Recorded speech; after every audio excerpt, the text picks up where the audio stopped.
Alright YouTube, we're back at it here.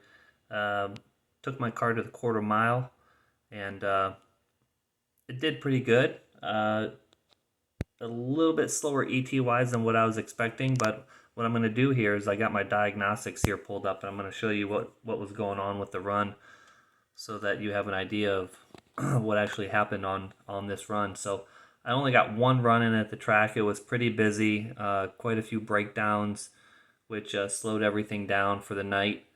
And you know, I couldn't really fiddle with any settings or launches or get multiple runs in to figure out the track. But what I want to do is go over my data log here with you guys so you can see what happened.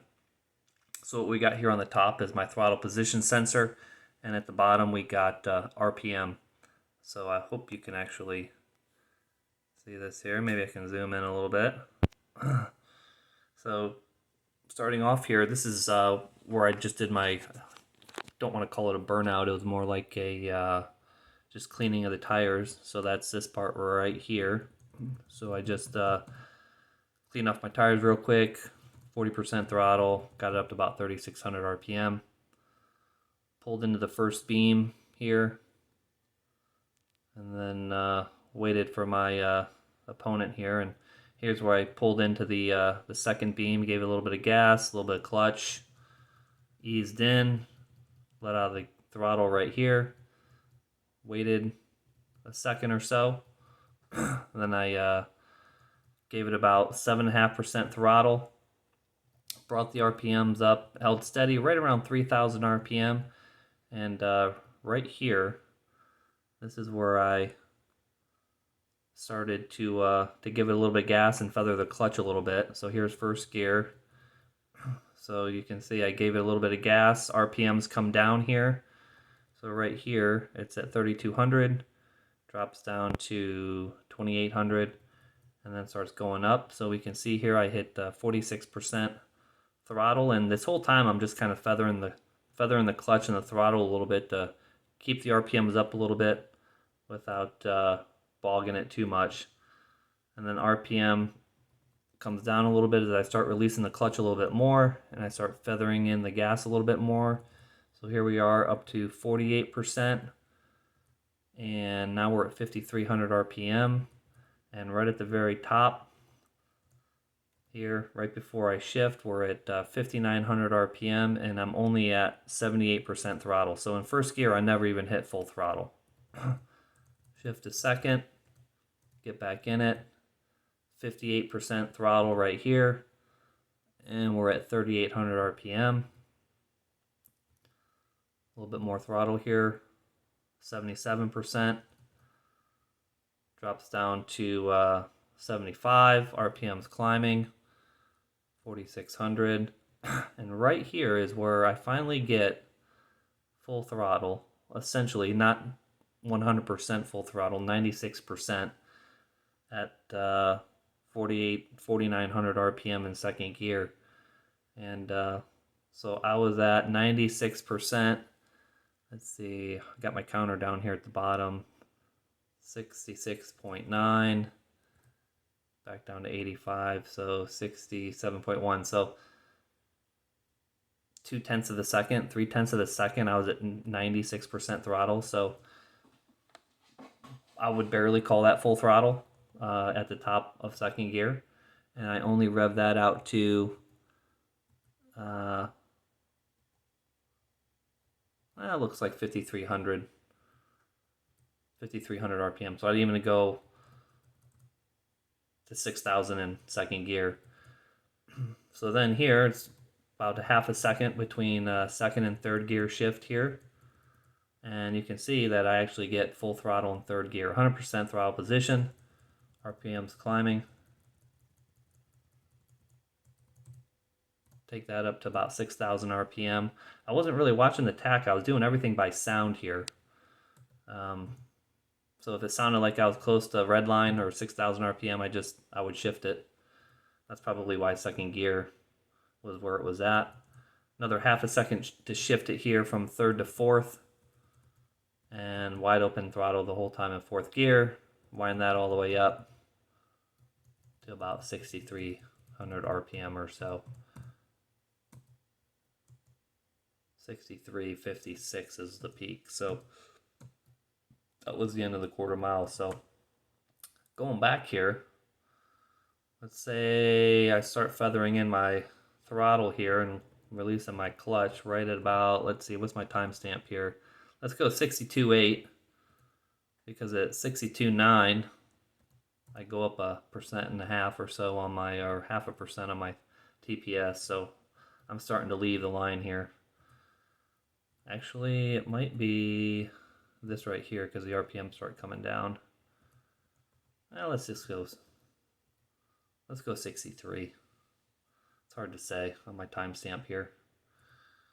So 63, and then we'll go to the top of second gear when I shift here. So we'll go 96, 63, 96, there's 85. So as I started letting out at the top of second gear off the gas pedal, 63 to 67.1. So the first 4.1 seconds of the run, I wasn't even at full throttle. And I'm sure there's, a good half a second maybe in ET wise that I could shave off just in that alone. I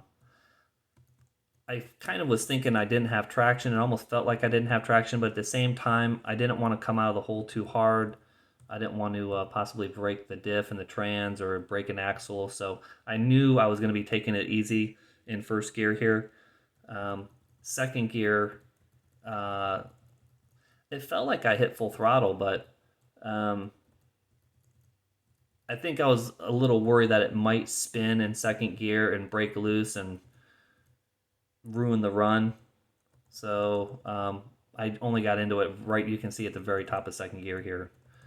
And then, of course, I knew in third gear I shouldn't have any traction problems. So I knew that I could go wide open throttle in third, and that's exactly what I did as soon as I got it in a third gear there. So the first 4 seconds of the run, not even wide open throttle.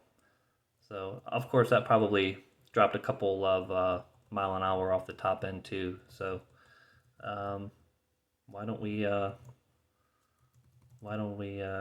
take a look at the time slip here while you guys are here, right? And I'm on the right here, car 56. So you can see here, caught a pretty decent light. I'm not really caring about reaction time too much. And even with not even going full throttle in first gear, I still did a 198. That's not too bad.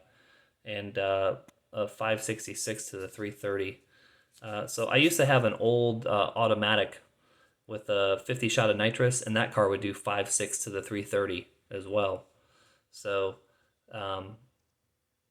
obviously I babied it off the line with the amount of power I'm making. 8th mile, 8.1 at 99. So my old 85 GT, it would do 8.8 at 75 in the 8th mile. So I would run the same 5.6 to the 330, but with this turbo setup, it's definitely making way more power than my old nitrous setup. And then let's see, so didn't record 1,000 foot, but let's go down to the quarter mile here. So 11.8 at 135.5 is what it ran. So if I think if I was actually not worried about breaking the diff or the trans or an axle or something, and I knew that I was going to have good traction, I probably would have come out, way harder out of the hole, definitely full throttle out of the hole in first gear. Might have been able to do a high 1.7, low to mid 1.8, 60 foot. Probably, if I was able to hammer down in second gear as well, that probably would have given me, another 2 or 3 mile an hour maybe in the 8th mile. So I might have been 102, 103 maybe, I don't know. Which obviously would have translated on the top end as well. So, this car is probably a 137, 138 car with a, driving better. Maybe a 140 car going all out, not caring about breaking anything. Definitely a possibility. And this was all on 15 pounds of boost. So it's a bone stock 3900 on 15 pounds of boost. And I think it's got, it's definitely got a 137 in it. I mean, that's only a mile and a half difference up top.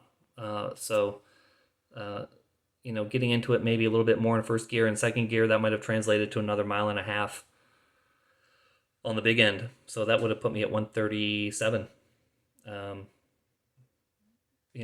So, but you look here, 99 in the eighth mile and 135 in the quarter. So that's a 36 mile an hour gain on the 10. So it's definitely rolling. It's definitely rolling on the top end. So, I just got to work on the short track a little bit more. And, but I'm not really going for, ET in this thing. Other people have tried to go for ET with these stock transmissions, and they always blow up. So I kind of wanted to run it out the back end and see what was going to happen with this setup. So I thought it did pretty good. It definitely pulls hard up top to pick up 36 mile an hour on the top end. I think it's, like I said, I think it's definitely got a 137, 138 in it on 15 pounds. And I think if I turn it up to 20 or 25, it's probably a 145, 150 car. Which, that's pretty quick. So, all right, guys, I just wanted to show you that real quick, and hope you enjoyed, and stay tuned for more videos.